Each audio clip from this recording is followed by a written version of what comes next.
Good morning, friends. I am H.S. Radna. Welcome to my YouTube channel संज्ञान प्रतियोगिता। So friends, आज हम बात करेंगे भारत के संविधान के बारे में बात करते हैं। तो देखिए, संविधान को आप डिटेल से, और आज पहली क्लास है, कंप्लीट आप पढ़ना, आपको पूरे मज़े आने वाले हैं संविधान में, और पूरी तरीके से आपके कंसेप्ट क्लियर होंगे। आप आरपीएससी दे रहे हो, आरएस दे रहे हो आरपीएससी में, या यूपीएससी दे रहे हो, एसएससी, सीजीएल वगैरह, या कोई अन्य एग्ज़ाम जिसमें कॉन्स्टिट्यूशन आएगा, उन सभी में आपको ज़बरदस्त हेल्प मिलने वाली है। तो देखिए दोस्तों, हम सबसे पहले तो ये बात करेंगे कि भाई भारत का संविधान है, ये कब लाया गया, इसके लिए क्या क्या प्रक्रियाएं हुई थी। तो दोस्तों, हुआ क्या था, जैसे कैबिनेट योजना आई थी भारत में 1946 में। तो कैबिनेट योजना के तहत भारत में संविधान का गठन करने का प्रस्ताव था, ठीक है। उसके अनुसार भारत में संविधान को रखा गया।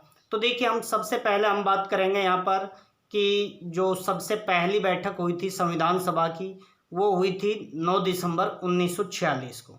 और इसमें फ्रांस की तरह ही, फ्रांस में क्या होता था, जो वरिष्ठतम जो नेता होते थे, जैसे जो सबसे सीनियर होते थे, उनको संविधान सभा का अध्यक्ष बनाया जाता। तो इसी तरीके से फ्रांस के तर्ज पर ही भारत में भी सबसे जो वरिष्ठतम नेता थे, डॉक्टर सच्चिदानंद सिन्हा, उनको क्या बनाया था, पहली जो संविधान सभा की बैठक हुई थी 9 दिसंबर 1946, उसमें क्या बनाया गया था, अध्यक्ष बनाया गया था, लेकिन ये अस्थायी अध्यक्ष था। उसके बाद 2 दिन बाद, यानी 11 दिसंबर 1946 को, 11 दिसंबर 1946 को स्थायी अध्यक्ष बनाया गया। और वो स्थायी अध्यक्ष कौन थे दोस्तों? स्थायी अध्यक्ष थे डॉक्टर राजेंद्र प्रसाद। उसके 2 दिन बाद, यानी 11 दिसंबर 1946 को, पंडित जवाहरलाल नेहरू ने उद्देश्य प्रस्ताव पेश किया था। और दोस्तों, उद्देश्य प्रस्ताव पारित कब किया गया था, ये आपको ध्यान रखना है। उद्देश्य प्रस्ताव पेश किया गया था पंडित जवाहरलाल नेहरू के द्वारा 13 दिसंबर 1946 को, लेकिन इसे पारित किया गया था 22 जनवरी 1947 को। तो देखिए, ये तो यहाँ से बैठक की बात हो जाती है। उसके बाद हम बात करते हैं कि भाई भारत का संविधान लिखित है या अलिखित है, इस तरीके से हम बात करते हैं। तो दोस्तों, भारत का संविधान कैसा है? लिखित संविधान है। बाकी देखिए, अमेरिका और मालदीव, एक तो ब्रिटेन और मालदीव का संविधान अलिखित है, ठीक है। और भारत का जो संविधान है वो विश्व में सबसे बड़ा संविधान माना जाता है, ये भी आपको पता होना चाहिए। इसके बाद हम बात करेंगे कि भारत का संविधान प्रिंट किया गया था या बाय हैंड लिखा गया था। तो दोस्तों, भारत का संविधान बाय हैंड लिखा गया था। भारत का जब संविधान बन रहा था, तो संविधान को कंप्लीट बनकर तैयार होने में कितना समय लगा था दोस्तों? तो संविधान को तैयार होने में, कंप्लीट बनने में 2 वर्ष 11 माह और 18 दिन लगे थे। ये आपको ध्यान रखना होगा, ठीक है। बात करते हैं भारत का संविधान लागू कब हुआ था और अपनाया कब गया था। देखिए दोस्तों, वहाँ पर क्वेश्चन बनते हैं कि भारत का संविधान कब अंगीकृत किया गया था, यानी स्वीकार किया गया था। तो स्वीकार करना, अपनाना, अंगीकृत करना, ये अलग बात है, और लागू करना दूसरी बात है। तो दोस्तों, 26 नवंबर 1949 को, यानी यदि विक्रम संवत में हम इसको देखते हैं, तो देखिए, मार्गशीर्ष महीना कौन सा? मार्गशीर्ष की शुक्ल सप्तमी 2006 को ये क्या हुआ था दोस्तों? स्वीकार किया गया था, ठीक है। तो ये आपको ध्यान रखना है, स्वीकार कब किया गया था? 26 नवंबर 1949। यदि आपको विक्रम संवत के अनुसार पूछ लिया जाए आपसे, तो आपको ये ध्यान रखना है कब स्वीकार किया गया था विक्रम संवत के अनुसार। तो देखिए, मार्गशीर्ष तो महीना है, शुक्ल सप्तमी और संवत 2006 को इसे स्वीकार किया गया था, अंगीकृत किया गया, यानी अपना लिया गया था। इसमें कुछ 17 अनुच्छेद, 16 या 17 अनुच्छेद जैसे ही संविधान को अंगीकृत किया गया था, तो ही लागू कर दिए गए थे। इसलिए संविधान आंशिक रूप से कब लागू हो जाता है दोस्तों? संविधान आंशिक रूप से लागू हो जाता है 26 नवंबर 1949 को ही, आंशिक रूप से। लेकिन संविधान वास्तव में पूरी तरीके से कब लागू होता है दोस्तों? संविधान पूरी तरीके से लागू होता है 26 जनवरी 1950 को। ये आपको ध्यान रखना है। तो अब हम संविधान से संबंधित मुख्य फैक्ट देखते हैं कि भाई संविधान बाई हैंड लिखा गया था या प्रिंट किया गया था। तो दोस्तों संविधान बाई हैंड लिखा गया था, ठीक है, यानी हाथ से लिखा गया था, ठीक है। अब संविधान में बनते समय कितने संशोधन हुए थे और ये लिखा किसके गया था द्वारा था? तो दोस्तों संविधान लिखा गया था प्रेम बिहारी नारायण के द्वारा। आपको ध्यान रखना है संविधान किसके द्वारा लिखा गया, ये कई बार यूपीएससी में भी पूछ लिया गया है। तो संविधान किसके द्वारा लिखा गया था दोस्तों? प्रेम बिहारी नारायण के द्वारा, ये आपको ध्यान रखना है। उसके बाद हम बात करते हैं संविधान जब बना था तो इसमें टोटल कितने संशोधन हुए थे? तो दोस्तों संविधान बनते समय इसमें टोटल 2000 संशोधन हुए थे। ये आपको ध्यान रखना है, कितने संशोधन हुए थे? 2000 संशोधन। इसके बाद जो अंग्रेजी वर्जन में ये लिखा हुआ है संविधान, उसमें टोटल 1,17,369 शब्द हैं दोस्तों। बात करते हैं आगे। संविधान को 26 नवंबर 1949 को अपना लिया गया था, ठीक है, अपनाया गया था, अंगीकृत किया गया था, आंशिक रूप से लागू भी कर दिया गया था। संविधान को वास्तव में लागू कब किया गया पूरी तरह दोस्तों? तो संविधान को पूरी तरह कब लागू किया गया था? 26 जनवरी 1950 को। इसके बाद हम बात करते हैं संविधान में दोस्तों जब लागू किया गया था उस समय कितने सदस्यों ने संविधान पर हस्ताक्षर किए थे? तो दोस्तों ये 24 जनवरी 1950 को मतलब हस्ताक्षर किए गए थे। तो उस समय कितने लोगों के द्वारा हस्ताक्षर किए गए थे? 284 के द्वारा। तो ये बात भी आपको थोड़ा ध्यान रखना है। इसके बाद हम बात करते हैं दोस्तों, ये सारी बातें हम कर भी चुके हैं लेकिन एक बार और फिर से अंडरलाइन करते हैं। भारत का संविधान प्रेम बिहारी नारायण के द्वारा लिखा गया था और भारत के जो संवैधानिक सलाहकार थे दोस्तों वो BN राव थे। आपको ये बात भी ध्यान रखनी है। और देखिए भारत में जो संविधान के बारे में सबसे पहले किसने वो रखा था? तो देखिए सबसे पहले जो विचार रखा था वो साम्यवादी नेता थे MN राय के द्वारा। और फिर 1938 में भारतीय कांग्रेस के द्वारा भी संविधान की पूर्ण रूप से मांग की गई। तो सबसे पहले जो लीडर थे वो थे दोस्तों MN राय। पूछा जाता है संवैधानिक सलाहकार तो BN राव थे दोस्तों। ये संविधान बनते समय जो सलाहकार नियुक्त किया गया था एडवाइजर, वो तो BN राव थे।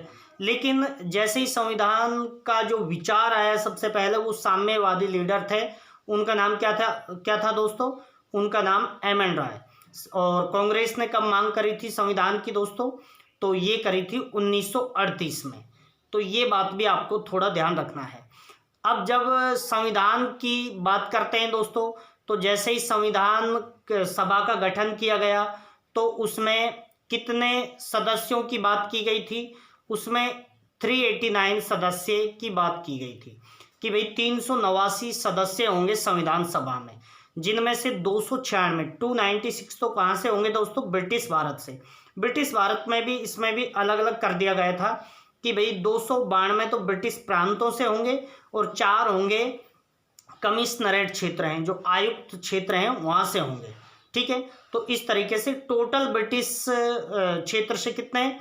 296। ब्रिटिश प्रांतों से कितने दोस्तों? 292 और 4 जो ब्रिटिश कमिश्नरेट थे वहाँ से, ठीक है।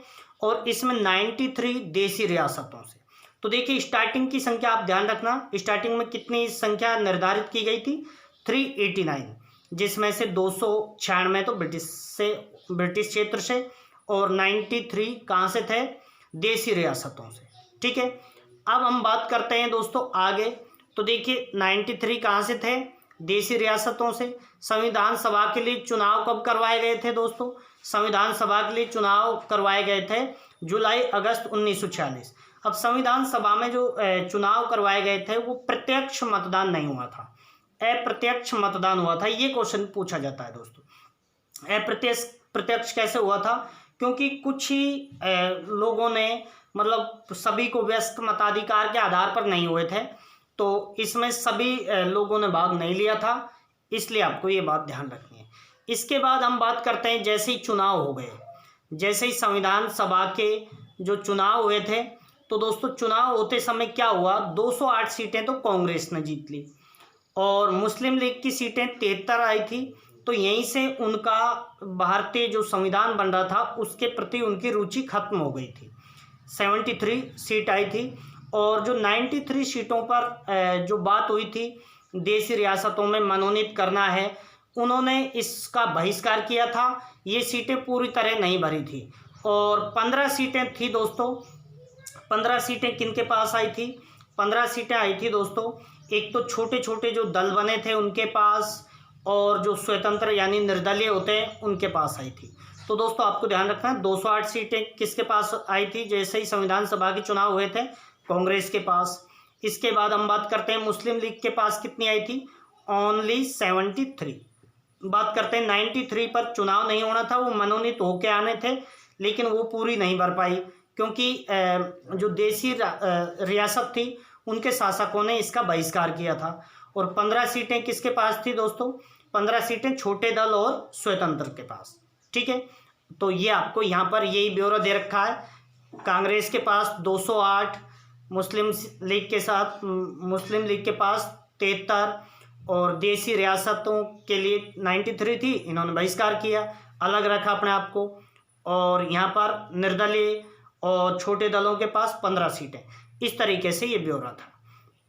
आगे हम बात करते हैं दोस्तों, तो देखिए संविधान सभा की पहली बैठक कब हुई थी? ये हम बता चुके हैं आपको, 9 दिसंबर 1946। अध्यक्ष कौन बनाए गए थे? डॉक्टर सच्चिदानंद सिन्हा। फ्रांस के तर्ज पर हुआ था ये। उसके बाद हम बात करते हैं दूसरी बैठक जब हुई थी, तो वो हुई थी दोस्तों 11 दिसंबर 1946 को। 11 दिसंबर 1946 को अब यहाँ पर स्थायी अध्यक्ष बना दिया गया था डॉक्टर राजेंद्र प्रसाद को। ये बात आपको ध्यान रखनी है। इसके बाद हम बात करते हैं 13 दिसंबर को क्या हुआ दोस्तों? 13 दिसंबर को उद्देश्य प्रस्ताव पेश किया गया था, किसके द्वारा दोस्तों? पंडित जवाहरलाल नेहरू। 13 दिसंबर 1946 को।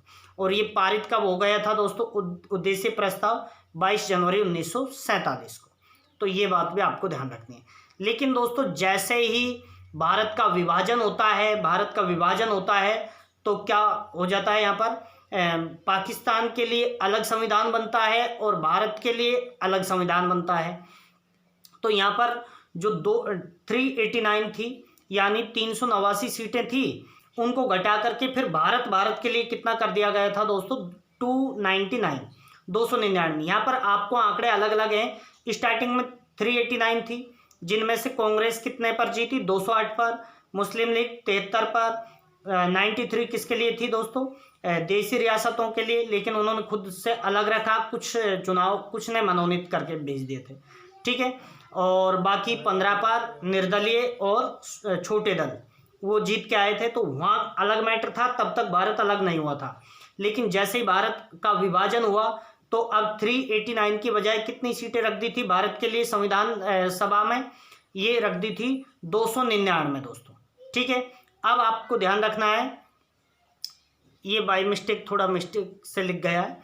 तो देखिए उसके बाद जो यहाँ पर प्रांतों में 296 जो ब्रिटिश प्रांत है यहाँ पर भारत में, वहाँ पर 296 से घटकर कितनी सीटें हो गई दोस्तों? तो भारत के विभाजन के बाद पूछा जाता है। वहाँ पर भी आप जैसे ही भारत का संविधान सभा का गठन हुआ तो स्टार्टिंग में कितनी थी? 389, जिनमें से 296 ब्रिटिश प्रांतों के लिए थी, जिसमें से भाई 4 कमिश्नरेट के लिए थी, 292 ब्रिटिश प्रांतों के लिए। लेकिन जैसे ही विभाजन हो जाता है तो अलग ही स्ट्रक्चर आ जाता है। टोटल सीट भी 90 कम हो जाती हैं दोस्तों, 299 रह जाती हैं 389 की बजाय। और ब्रिटिश जो क्षेत्र है वहाँ से भी भारत में 296 की बजाय कितने रह जाती हैं? 229 सीटें। और देशी रियासतों की संख्या भी 73 से घटाकर कितनी कर दी जाती है दोस्तों? 70 कर दी जाती है। तो ये आपको अंतर पता होने चाहिए। अब हम संविधान सभा के बारे में प्रस्तावना है उसके बारे में अलग अलग लोगों के मत जानते हैं। तो देखिए अलग अलग मत क्या है? तो देखिए जो संविधान की जो प्रस्तावना है वो दोस्तों पूरे संविधान का एक झलक प्रस्तुत करती है। पूरे संविधान, जैसे अपने जो कॉपी होती है उसमें इंडेक्स होता है या बुक लाते हो आप, तो बुक में जो इंडेक्स को आप देख करके बता सकते हो कि इसमें क्या क्या मैटर है। आप जैसे भी कहीं पर भी जाते हो, बुक सेलर की जो शॉप होती है वहाँ पर आप जाते हो तो आप देखते हो कि भाई पॉलिटी की मुझे बुक चाहिए, तो पॉलिटी की आपने बुक ली, उसमें आप स्टार्टिंग का इंडेक्स देखते हो तो इसमें क्या क्या मैटर है, उसके बाद आप अंदर जाते हो। ठीक है, तो इसी तरीके से प्रस्तावना में जो संविधान था पूरा उसका दर्शन है, संविधान का दर्शन है, पूरे संविधान के बारे में यहाँ से पता लग जाता है। एक तरह से ये कुंजी है, कुंडली है। ठीक है, संविधान की आत्मा है, लेकिन ये मत अलग अलग लोगों ने दिए थे। तो देखिए दोस्तों, संविधान की जो प्रस्तावना है, संविधान की जो प्रस्तावना है उसको राजनीतिक कुंडली किसने कहा? प्रस्तावना को। ठीक है, तो ये दोस्तों के.एम. मुंशी ने कहा था, जो संविधान की प्रस्तावना है उसको राजनीतिक कुंडली कहा था। ये अलग अलग मत अलग अलग तरीके से ही पूछे जाते हैं दोस्तों। संविधान की आत्मा किसे कहा था? तो देखिए, संविधान की आत्मा कहा था ठाकुरदास भार्गव ने। ठाकुरदास भार्गव ने जो प्रस्तावना है उसे संविधान की क्या कहा था दोस्तों? आत्मा कहा था। उसके बाद संविधान का परिचय पत्र, यानी संविधान के बारे में परिचय करवा रहा है, ये किसने कहा दोस्तों? ये N.A. पालकीवाल ने कहा था। तो देखिए आपको, और लास्ट हम बात करते हैं संविधान का कुंजी नोट या संविधान की कुंजी। कुंजी नोट ज्यादा लिखा होता है दोस्तों, तो संविधान का कुंजी नोट किसने कहा था? अर्नेस्ट बेकर ने। तो देखिए आप ये चारों तथ्यों को फिर से देखिए। सबसे पहले तो आपको ध्यान रखना है कि भाई जो संविधान की कुंडली किसने कहा था, भाई प्रस्तावना को संविधान की कुंडली किसने कहा था? तो ये के.एम. मुंशी ने कहा था। ठीक है, उसके बाद हम बात करते हैं संविधान की आत्मा किसने कहा था? प्रस्तावना को संविधान की आत्मा किसने कहा था? तो दोस्तों आत्मा कहा था जो हमारे ठाकुरदास भार्गव। ठाकुरदास भार्गव ने क्या कहा था दोस्तों? आत्मा। कई लोग ये पंडित ठाकुरदास भार्गव आता है इसमें, तो कई लोग यहाँ पंडित जवाहरलाल नेहरू कर देते हैं, तो ठाकुरदास भार्गव आप याद रखना। उसके बाद हम बात करते हैं संविधान का परिचय पत्र किसने कहा था, कि भाई ये संविधान का पूरे परिचय देता है, प्रस्तावना है जो, तो परिचय पत्र N.A. पालकीवाल ने कहा था। उसके बाद हम बात करते हैं कि भाई संविधान का कुंजी नोट किसने कहा था? तो कुंजी नोट कहा था दोस्तों अर्नेस्ट बेकर ने। ठीक है, तो ये बात आपको ध्यान रखनी है। इसके बाद हम आगे की बात करते हैं दोस्तों। तो देखिए संविधान की जो प्रस्तावना है उसमें मुख्य रूप से जो शब्द शामिल किए गए हैं उनकी हम बात कर लेते हैं। यहाँ पर संविधान की प्रस्तावना है तो इसमें जो शब्द शामिल किए गए हैं वो मुख्य कौन कौन से हैं? संविधान की प्रस्तावना को, भारत के संविधान कहाँ से लिया गया, भाषा को कहाँ से लिया गया, दो अलग अलग क्वेश्चन बनते हैं दोस्तों। पहला तो संविधान की प्रस्तावना को भारतीय संविधान में कौन से संविधान से लिया गया? तो दोस्तों ये अमेरिका से लिया गया था। लेकिन जो इसकी भाषा है हम भारत के लोग, ये कहाँ से लिया गया था दोस्तों? ये ऑस्ट्रेलिया से। तो संविधान में प्रस्तावना को कहाँ से लिया गया? अमेरिका से। और इसकी भाषा कहाँ से ली गई दोस्तों? ये ऑस्ट्रेलिया से ली गई। तो देखिए हम देख लेते हैं, भारत के संविधान की प्रस्तावना को अमेरिका से लिया गया, जबकि प्रस्तावना की भाषा कहाँ से ली गई दोस्तों? ऑस्ट्रेलिया से ली गई थी। ठीक है, ये आपको ध्यान रखना है। इसके बाद हम बात करते हैं, तो इसमें जो मुख्य तथ्य हैं, मुख्य शब्द हैं, वो देखिए दोस्तों क्या क्या है। संप्रभुता है, ये पूछे जाते हैं दोस्तों। समाजवाद है, समाजवादी, धर्मनिरपेक्ष, लोकतांत्रिक, गणतंत्र, न्याय, स्वतंत्रता और समता, बंधुत्व, और दोस्तों अखंडता भी है और गरिमा भी है। अखंडता, इंटीग्रिटी, और गरिमा को इंग्लिश में कहते हैं दोस्तों डिग्निटी। ठीक है, तो ये सारे हैं। अब हम बात करते हैं यहाँ पर कि जो प्रस्तावना है उसमें एक बार संशोधन हुआ है अभी तक मात्र। कब हुआ दोस्तों? 42वां संविधान संशोधन 1976 में एक बार संशोधन हुआ। ये भी कई बार पूछा जाता है और वहाँ स्टूडेंट गलती कर देते हैं कि अभी तो कई बार हो चुका होगा, ऐसा सोचते हैं। तो संविधान की जो प्रस्तावना है उसमें मात्र कितनी बार संशोधन हुआ अभी तक? एक बार। कब हुआ है? 42वां संविधान संशोधन 1976 में दोस्तों। ठीक है, अब हम यहाँ पर एक बात ध्यान देने योग्य है, यहाँ पर वहाँ क्या हुआ था, इसमें वहाँ पर 3 मुख्य शब्द जोड़े गए थे। एक तो किसको, सेकुलर को, SSI ध्यान रखना है आपको, देखिए आपको वहाँ पर ध्यान रखना है SSI यानी सोशलिज्म, सोशलिज्म का मतलब समाजवादी, सेकुलर का मतलब धर्मनिरपेक्ष या पंथ निरपेक्ष, और आई का मतलब इंटीग्रिटी यानी अखंडता। ध्यान रखना SSI को जोड़ा गया था। और यहाँ क्वेश्चन यूपीएससी में पूछा गया था कि भाई भारत के जो संविधान की प्रस्तावना है उसमें डिग्निटी यानी गरिमा शब्द का उल्लेख भी हुआ है क्या, तो गरिमा का भी हुआ है दोस्तों प्रस्तावना में, आप देख लेना। ये सब तो हैं ही, संप्रभुता, समाजवाद, धर्मनिरपेक्ष, लोकतांत्रिक, गणतंत्र, न्याय, स्वतंत्रता, समता, बंधुत्व, अखंडता और गरिमा, ये शब्द भी आपको ध्यान रखना है। गरिमा यानी डिग्निटी, ठीक है। तो कई बार इंग्लिश वर्ड ही डाल देते हैं, तो आपको ये पता होना चाहिए, इनके भी सबके आपको ध्यान रहना चाहिए। जो जैसे समाजवाद है तो इसको क्या कहते हैं, सोशलिज्म कहते हैं। एस दूसरा है सेकुलर, सेकुलर का मतलब धर्मनिरपेक्ष, आई इंटीग्रिटी, ठीक है, ये आपको ध्यान रखना है। इसके बाद हम लास्ट पॉइंट देखते हैं दोस्तों। कल से हम पूरी 1 घंटे की क्लास लेंगे और 1 घंटे में आपको इतना पढ़ा देंगे, क्योंकि हमारा टारगेट है केवल 2 महीने में आपको कंप्लीट संविधान कंप्लीट करवाना, जिससे आप यूपीएससी दो, चाहे आरएस दो, चाहे आप पटवार, पुलिस, कोई भी एग्जाम दो, आपको कहीं से पढ़ने की जरूरत नहीं पड़ेगी। शर्त यह है कि आप रेगुलर क्लास लेंगे और जो आपको पढ़ाया जाता है इसको बाकायदे नोट्स लिख लेना, नोट्स बनाने हैं दोस्तों आपको कंप्लीटली। तो कल से हम पूरी 1 घंटे की क्लास लेंगे, तो 1 घंटे में बहुत ज़्यादा मैटर आपको बोर्ड पे करवाते हैं दोस्तों, तो 1 घंटे में कम मैटर क्लियर हो पाता है, लेकिन यहाँ पर ज़्यादा हो जाता है, क्योंकि चीज़ें पहले ही टाइप कर देते हैं आपके लिए, उसके बाद समझाना होता है आपको, ठीक है। तो देखिए प्रस्तावना में केवल कब संशोधन हुआ है, 42वां संविधान संशोधन 1976 के तहत। तो देखिए दोस्तों कैसी लगी आपको क्लास, कमेंट करके जरूर बताना।